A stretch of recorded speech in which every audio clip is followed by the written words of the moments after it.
Hello and welcome again. Thank you for staying tuned. I want to make you know that I appreciate every bit of your support in subscribing, in following and liking, and also sharing the videos. Thank you so much. Thank you. Now, we already started topics on animal nutrition. We started also with minerals, we started with calcium and phosphorus. We drew the curtain in the last class with phosphorus. Now we started with another one, potassium. Now potassium atomic weight, that's 9, and just a historical perspective as we start. Now how we'll get to know in this way, we expecting the historical perspective of potassium, how it was discovered and other things, just briefly. And then we'll look at the sources of potassium, we'll look at the absorption and function, metabolism of potassium, deficiency symptoms, and then we'll wrap it up.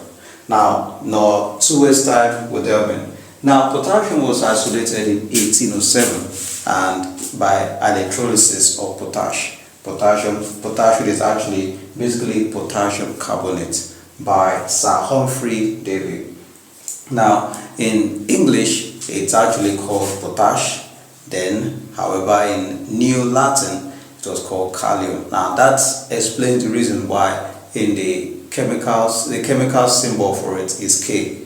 Now certain elements in the periodic table have their symbol in the abducting the Latin name. For example, you have potassium being kalium. Now, was its presence in food was not discovered until the 20th century. It was therefore now discovered that potassium was also responsible for things that had to do with the nerve impulses and also a muscle contraction.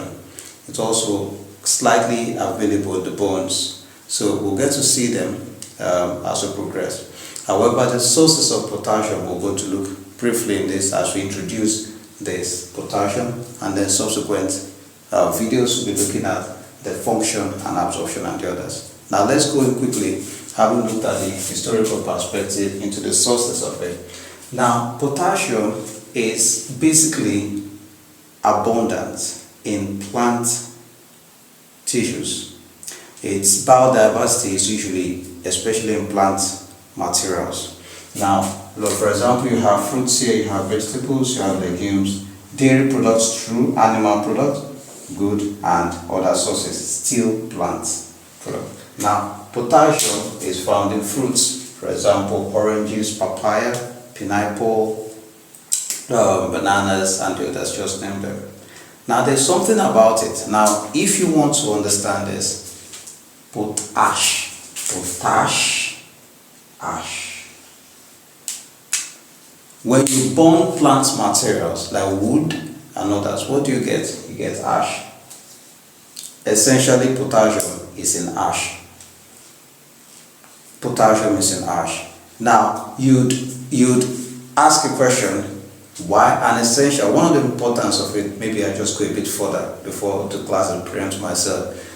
Why is it that a field that was burnt or caught fire, the next time you plant, it happens to seed properly?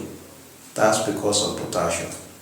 When you burn a field, some people have argumented because it kills microorganisms on it, but then it adds and incorporates potassium on it. So whatever is planted on it fruits somewhat better because potassium is essential for fruiting of plants. But before we get there, let's go onto this. Let's not jump.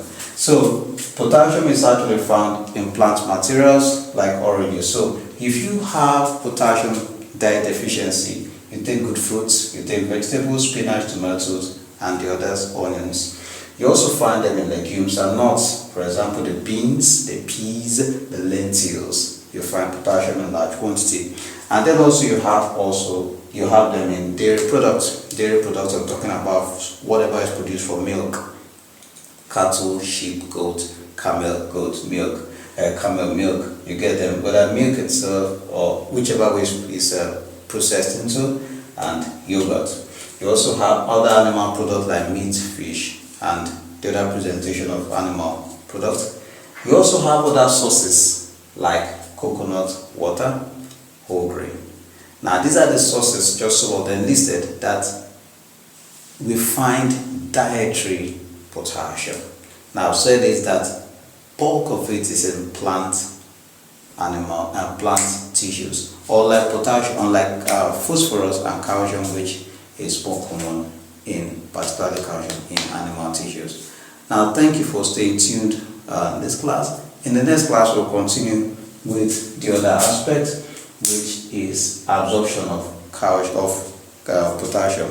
When potassium is ingested or eaten, after digestion, there's usually absorption into the bloodstream and then transportation into other parts of the body.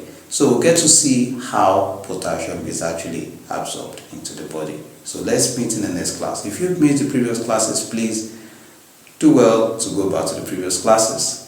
Thanks for sharing, subscribing, following this class.